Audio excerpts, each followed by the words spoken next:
तो जो मूवी मैं आज आपको एक्सप्लेन करने वाली हूँ उसका नाम है द लूजर्स और ये मूवी है 4 फ्रेंड्स के बारे में। तो इस मूवी की स्टार्टिंग में भी हम उन्हीं 4 दोस्तों को देखते हैं। वो एक आइलैंड पर मौजूद होते हैं और एक दूसरे से क्वालिटीज में बेहतर होने की बहस कर रहे होते हैं, यानी वो कह रहे होते हैं कि मैं तुमसे बेहतर हूँ। कि अचानक से उनकी बेट लग जाती है और कार्ड्स की गेम खेलने में वो सब बिजी हो जाते हैं। और इसी दौरान हमें इनका असली इंट्रोडक्शन दिखाया जाता है, जिसके मुताबिक एक सोल्जर का नाम जेंसन होता है जो कि टेक्नोलॉजी मास्टर होता है, और दूसरे का नाम होता है कोगर जो कि तीरंदाजी में मास्टर होता है। तीसरे का नाम पूछ होता है जो कि कार्स और वेपन्स का मास्टर होता है, जबकि छोटे सोल्जर का नाम रॉक होता है जो कि प्लानिंग का मास्टर होता है। फिर आता है क्ले जो उनको एक मिशन पर बोलिविया लेकर जाता है। रास्ते में वो उन्हें एक ड्रग्स और आर्म्स डीलर के बारे में बताता है जिसका नाम फैडल है। एक डोमेस्टिक टेररिस्ट यानी दहशतगर्द एक असेंबली को रन कर रहा होता है। क्ले कहता है कि हम इसे ढूंढेंगे और लेजर टारगेटेड बॉम्ब से पेंट करेंगे और हम इसे बच निकलेंगे और कोई गड़बड़ या कोई हंगामा नहीं होगा। फिर वो सब टारगेटेड एरिया पर पहुंच जाते हैं, लेकिन जहां उन्होंने अटैक करना होता है वहां बच्चे होते हैं। फिर वो लोग ऑपोजिट साइड से जाकर अटैक करते हैं। वो कंपाउंड में एंटर होते हैं और सब सोल्जर्स को एक एक करके शूट कर देते हैं। क्ले उस ड्रग डीलर को भी शूट कर देता है और वो सब सक्सेसफुली उन सब किड्स को रेस्क्यू कर लेते हैं और वहाँ से निकल जाते हैं। फिर वो सब उन बच्चों को एक हेलीकॉप्टर में सेफली भेज देते हैं, लेकिन ऑपरेशनल सेंटर से क्ले को मैक्स नाम का एक आदमी बताता है कि इस हेलीकॉप्टर को डिस्ट्रॉय करने का ऑर्डर आया है, और अचानक उस हेलीकॉप्टर को एक मिसाइल आकर बच्चों समेत डिस्ट्रॉय कर देता है। उन सोल्जर्स को पता होता है कि ये अटैक किड्स को मारने के लिए किया गया था, यानी बच्चों को मारने के लिए ही किया गया था, इसलिए वो अपनी फेक टेस्ट को प्रूव करने के लिए वहां अपनी चीजें छोड़ देते हैं। न्यूज में ये प्रूव हो जाता है कि उन सब की डेथ हो चुकी है। नेक्स्ट सीन में हम देखते हैं कि 2 चिकन्स की फाइट हो रही होती है और वहाँ क्ले और रॉक ने बेट लगाई होती है, लेकिन वो हार जाते हैं। क्ले को वहाँ पर एक लड़की देख रही होती है। फिर क्ले और रॉक एक दूसरे से बातें कर रहे होते हैं। क्ले रॉक को कहता है कि हमें मैक्स के खिलाफ जाने के लिए कुछ भी करना होगा, तो रॉक उसे कहता है कि हमारे पास पैसे नहीं है और ना ही हम अब सोल्जर्स हैं, इसलिए वो उसे कहता है कि हमें ये सब नहीं करना चाहिए। फिर हम क्ले को एक क्लब में देखते हैं। वहाँ वही लड़की उसका पीछा करते हुए वहाँ तक आ जाती है। वो उसे फ्रैंक होने की कोशिश करती है। क्ले उसे होटल के रूम में ले जाता है और वो लड़की वॉशरूम जाने के बहाने से अपनी गन छुपा कर लाती है और उन दोनों में जबरदस्त किस्म की फाइट शुरू हो जाती है। दिखने में तो वो लड़की कमजोर सी होती है, लेकिन जब वो क्ले के साथ फाइट करती है तो ऐसा लगता है जैसे वो फाइटिंग की मास्टर है। वो क्ले के सर पर बॉटल फेंकती है, लेकिन वो बच जाता है। फिर वो उसको चेयर से मारती है। वो तो एक कमाल की फाइटर थी। फिर क्ले उससे पूछता है कि तुम मुझसे क्या चाहती हो। वो कहती है कि मैं मैक्स को फाइंड करने में तुम्हारी हेल्प कर सकती हूँ। क्ले उस लेडी से पूछता है कि तुम कैसे जानती हो कि हम जिंदा हैं। वो कहती है कि मैंने हेलीकॉप्टर के मलबे में से टोटल टीथ काउंट किए थे। वो क्ले को एक डील ऑफर करती है जिसमें उसे कहती है कि मैं आप सबको आपकी पोजीशंस वापस दिलाऊंगी और इसके बदले में मुझे मैक्स चाहिए। वो लेडी उसे ड्रेस देती है और वहाँ सब सोल्जर्स के साथ आने का कहती है। क्ले उसे कहता है कि अगर तुमने मुझसे झूठ बोला है तो मैं तुम्हें मार डालूंगा। नेक्स्ट सीन में हम देखते हैं कि वो सब उस लड़की के कहने पर एक कब्रिस्तान यानी ग्रेवयार्ड में आ जाते हैं, क्योंकि उस लड़की ने उन्हें वहाँ मिलने का कहा था। रॉक क्ले को रिमाइंड करवाता है कि पहले भी कई बार वो लड़कियों की वजह से प्रॉब्लम्स में फंसे थे। एक बार किसी लड़की ने उसकी कार में बॉम्ब रख दिया था, इसलिए उसे कॉन्शियस रहने की एडवाइस करता है। फिर वहाँ वो लड़की आ जाती है और अपना नेम आयशा बताती है। वो उन्हें बताती है कि मैक्स 30 प्राइवेट सिक्योरिटी के साथ ट्रैवल करता है और वो उनसे कहती है कि मेरे पास ये पावर है कि आप सबको वापस यूएस में पोजीशंस वापस दिला सकती हूँ और पूरे ऑपरेशंस को फंड्स दे सकती हूँ क्योंकि आप फिट हैं। तो रॉक उसे कहता है कि हम तुम पर कैसे ट्रस्ट कर लें। वो कहती है कि मैं वो पहली बंदी हूँ जो एडमिट करती है कि मैक्स एक्सिस्ट करता है। वो कहती है आप लोगों के पास 2 चॉइसेस हैं, या तो यहाँ बैठकर टाइम वेस्ट करो या फिर उससे रिवेंज लो। फिर हम देखते हैं कि दुबई में मैक्स एक आदमी से एक डील के बारे में पूछ रहा होता है और कहता है कि मुझे बताओ कि क्या ये एक फाइनेंशियल इशू है या फिर मोरल इशू। वो कहता है कि ये एक मोरल इशू है। फिर वो कहता है कि अच्छा तो तुम इस डील पर मॉरल ऑब्जेक्शन दे रहे हो। वो कहता है कि प्लीज आई एम सॉरी, इसे छोड़ दो। रिच मैन अपने आदमी को इशारा करके उसे मारने का कहता है, लेकिन वो समझता है कि वो कह रहा है कि उसे 57th फ्लोर से नीचे फेंक दो। फिर वो बाकी दो लोगों से उनके पर्सपेक्टिव्स पूछता है और उनमें से एक आदमी कहता है कि हमारे मोरल पर्सपेक्टिव्स डिफरेंट हैं, यानी मोरल वैल्यूज को हम डिफरेंट तरीके से देखते हैं। मैक्स कहता है कि मुझे उनसे एक टेस्ट करना है और 4 यूज करने हैं। वो आदमी कहता है कि मुझे और पैसों की जरूरत होगी। रिच मैन कहता है कि तुम्हें पैसे भी मिल जाएंगे। दूसरी तरफ हम देखते हैं कि आयशा उन सब सोल्जर्स को सीक्रेटली यूएस ले आती है। फिर वही रिच मैन एक हेलीकॉप्टर में होता है और एक सोनिक डीमेटेरियलाइजर एक खाली आइलैंड पर ट्राई करने के लिए डिस्ट्रॉय कर देता है और कहता है कि इससे कोई पोल्यूशन नहीं होगा। फिर उस रिच मैन का आदमी वेड पूछता है कि ये हम किसको सेल करेंगे। उसने कहा है कि हम इसे चाइनीज लोगों को सेल करेंगे और पता नहीं वो इसकी असल कीमत दे पाए या नहीं। ये ऐसा है जैसे किसी 6 साल के बच्चे के हाथ में गन पकड़ा दी जाए। वेड कहता है इसका क्या मतलब है, एक और जंग। मैक्स कहता है कि हम सब यूएस को सेव करने के लिए कर रहे हैं। मैक्स की असिस्टी अम्ब्रेला नहीं हैंडल होती तो वो उसे वेपन से शूट कर देता है। फिर हम देखते हैं उन सोल्जर्स का ग्रुप एक ड्रामा करते हैं और अपने फेक नेम्स रख लेते हैं, जिसमें कैवेलियर वायरलेस बूथ से एक मैसेज भेजता है कि हमारा एक्सीडेंट हो गया है, जिसमें कार्वे मर चुका है और फ्रीमैन बहुत ज्यादा जख्मी है। हमें मेडिकल असिस्टेंट चाहिए होगा। और जैसे वो एजेंट्स उनको रेस्क्यू करने आते हैं तो उनके बाकी साथी छुपकर उन पर अटैक करके उनको बेहोश कर देते हैं। फिर वहाँ क्ले और आयशा आ जाते हैं। इतने में पूछ और जेनसन क्ले को दिखाने के लिए एक रॉकेट लॉन्चर रेडी करते हैं और उसे टेस्ट करते हैं। वो सक्सेसफुल हो जाता है तो वो सब खुश हो जाते हैं। फिर हम देखते हैं कि वो लोग कैंप में वापस आकर हेलीकॉप्टर को पेंट कर रहे होते हैं। तो जेनसन आयशा से पूछता है कि तुम कहाँ से हो। तो वो कहती है कि मैं नॉर्थ अमेरिका से हूँ। फिर वो उसके साथ फ्लर्ट करने की कोशिश करता है। दूसरी तरफ ग्रुप के बाकी लोग क्ले के साथ इक्विपमेंट्स रेडी कर रहे होते हैं। आयशा उनसे कहती है कि मुझे लगता है कि ये गन्स अटैक के लिए बहुत छोटी हैं। फिर रोक आयशा से पूछता है कि तुम्हें मैक्स से क्या प्रॉब्लम है, हम घर वापस भी तो जा सकते हैं। आयशा उसे उस डील के बारे में याद दिलाती है तो रोक उसे रूडली कहता है कि तुम्हारी डील क्ले के साथ थी और मुझे मेरे सवालों के जवाब चाहिए। फिर आयशा उसे बताती है कि मैक्स बहुत एडवांस वेपन्स बाय कर रहा है और मैं नहीं जानती कि इस सब का एंड क्या होगा, लेकिन मुझे बस इतना मालूम है कि जब वो किसी चीज में इंटरेस्ट ले लेता है तो बहुत से लोग मारे जाते हैं। तो रॉक उससे पूछता है कि क्या तुम्हें लगता है कि तुम उसे रोक पाओगी। तो वो कहती है ये काम तुम लोग करोगे। रॉक अपनी गन उस पर रखकर क्ले से पूछता है कि क्या मैं इस लड़की को मार दूं। तो क्ले कहता है कि तुम ऐसा नहीं करोगे। तो आयशा कहती है कि मुझे शूट कर दो, लेकिन क्ले उसे रोकता है। फिर कुछ देर सोचने के बाद रॉक मान जाता है और उसे शूट नहीं करता, लेकिन वो उसे कहता है कि अगर हम इस लड़की की वजह से किसी प्रॉब्लम में फंसे तो मैं इसे नहीं छोड़ूंगा। नेक्स्ट सीन में हम देखते हैं कि रॉक और क्ले एक कार के अंदर छुपकर देख रहे होते हैं कि एक गाड़ी बहुत प्रोटोकॉल के साथ जा रही होती है और उनको यकीन होता है कि इसके अंदर मैक्स ही है।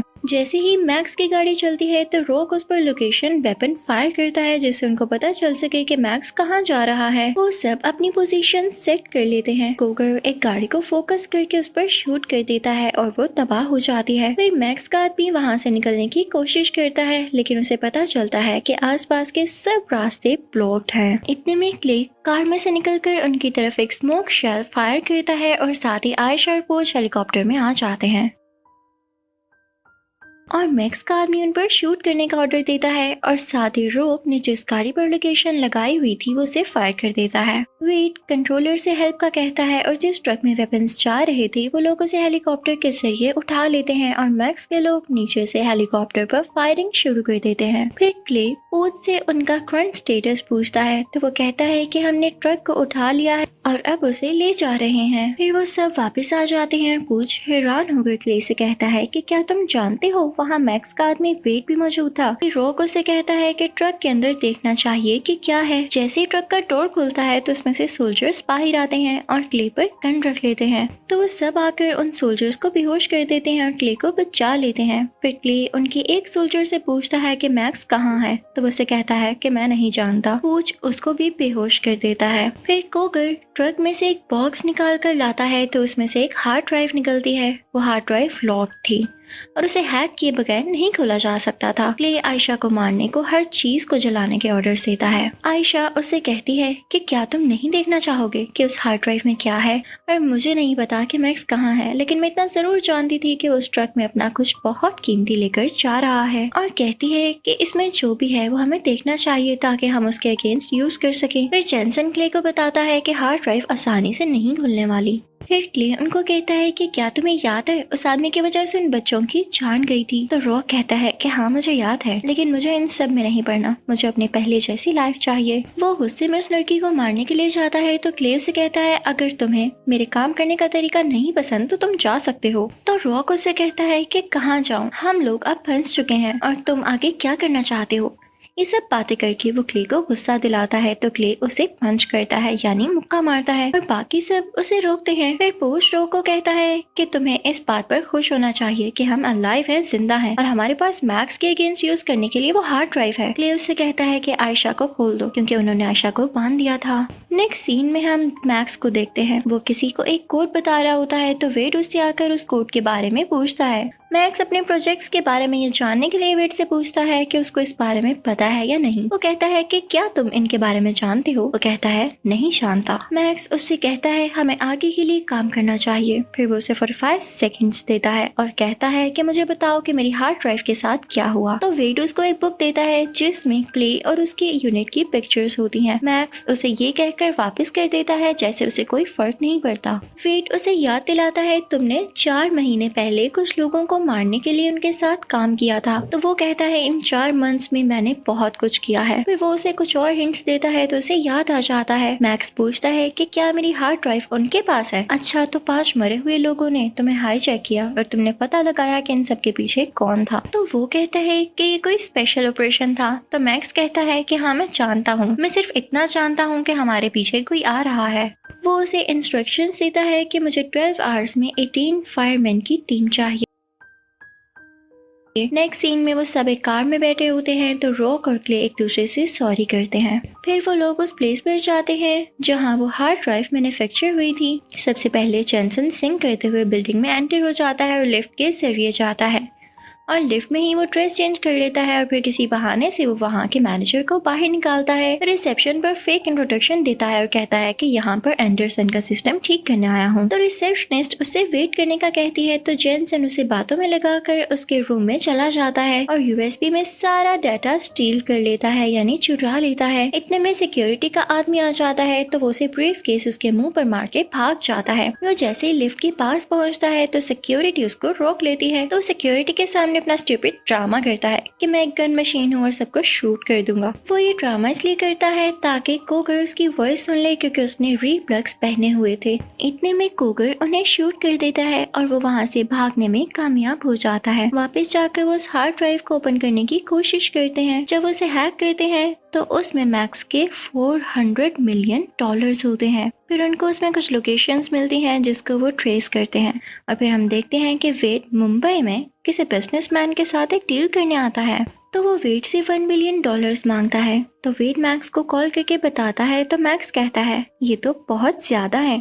फिर वो उसे ऑर्डर देता है कि उन 18 फायरमैन के जरिए क्ले और उसके ग्रुप को मरवा दो। वेड उसे कहता है कि उनमें मेरा ब्रदर इन लॉ है लेकिन फिर भी मैं उनको मार दूंगा। नेक्स्ट सीन में हम एक ग्रुप को एक शिप में देखते हैं। वो मैक्स के लोकेशन को देख रहे होते हैं। फिर हम देखते हैं कि जेनसन को हार्ड ड्राइव में $400 मिलियन के बारे में कोई इन्फो मिलती है। उनको फैडल के बारे में इंफॉर्मेशन मिलती है जिसको मूवी के शुरू में मार दिया गया था। वो गन्स उठाकर क्ले के पास आते हैं और कहते हैं कि आयशा फैडल की बेटी है। ये सुनकर आयशा भी अपनी गन निकाल लेती है और वो जेनसन पर गोली चला देती है और उसके बाजू पर लग जाती है। फिर उन सब में फाइटिंग स्टार्ट हो जाती है और वो सब आयशा पर फायरिंग करते हैं लेकिन वो भागने में कामयाब हो जाती है। नेक्स्ट सीन में वो सब क्ले को ब्लेम करते हैं और फिर जाने की बात करते हैं लेकिन फिर से वो अपना डिसीजन चेंज करके क्ले के साथ देते हैं। फिर वो सब मैक्स के लोकेशन पर जाते हैं और सब अपनी पोजीशन सेट कर लेते हैं ताकि अटैक कर सके। वहाँ जेनसन को कुछ सोल्जर्स आकर घेर लेते हैं। क्ले को ऐसा लगता है कि ये उनकी कोई चाल है तो रॉक वेड के साथ मिलकर क्ले को पकड़ लेता और उसको बुरा भला कहता है और वो हार्ड ड्राइव वेड के हवाले कर देता है यानी उसे दे देता है। फिर वेड क्ले को बताता है कि ये एक CIA का मिशन था और तुमने $1 बिलियन चुराने की कोशिश की है। तो क्ले रॉक से कहता है कि तुमने बहुत बड़ी गलती की है। जो आर्मी उनको पकड़ती है वो पूछ की टांगों में गोलियां मार देते हैं। इतने में आयशा सुपरमैन बनकर उनको बचाने आ जाती है। आयशा क्ले से पूछती है कि क्या तुमने मेरे बाप को मारा था? उसे कहता है कि हाँ, क्योंकि वो बुरा आदमी था। इतने में ही 3 सोल्जर्स आ जाते हैं तो आयशा उन्हें शूट कर देती है और वो सारे मैक्स को पकड़ने वहाँ पहुँच जाते हैं जहाँ वो डील कर रहा होता है और वहीं पर फाइटिंग शुरू हो जाती है। वो एक दूसरे पर फायरिंग शुरू कर देते हैं। क्ले और रॉक भी आपस में फाइट करते हैं। क्ले रॉक की एक आंख जख्मी कर देता है। वेड उसका पीछा करता है। एक तरफ से प्लेन आ रहा होता है और दूसरी तरफ से वेड आ रहा था और दरमियान में क्ले खड़ा हुआ था। तो क्ले कोगर को वेड को शूट करने का कहता है कि वो वेड को जब शूट करता है तो वो प्लेन के इंजन में जाकर टकराता है और उसकी बाइक जाकर प्लेन में लगती है और प्लेन भी क्रैश हो जाता है, यानी तबाह हो जाता है। मैक्स वहाँ से भागने लगता है तो क्ले उसे पकड़ लेता है और उसके शोल्डर पर गोली चलाता है। जिस बॉम्ब के लिए मैक्स ने डील की थी उसका रिमोट उसके हाथ में होता है। वो उस रिमोट को सी में फेंक देता है और क्ले सी में जंप करके रिमोट पकड़ लेता है। मैक्स वहाँ से भाग जाता है और क्ले आयशा को अपने साथ जाने का कहता है तो वो उसे कहती है कि मुझे अभी सबको खत्म करना है। वो सब अपने घर चले जाते हैं। अब मूवी के लास्ट सीन में हम देखते हैं कि उनकी टीम एक मिशन पर होती है और पूछ को फोन पर पता चलता है कि उसका बेबी हुआ है तो वो अपने बेबी को देखने जाता है और इसी के साथ ये मूवी यहीं पर एंड हो जाती है।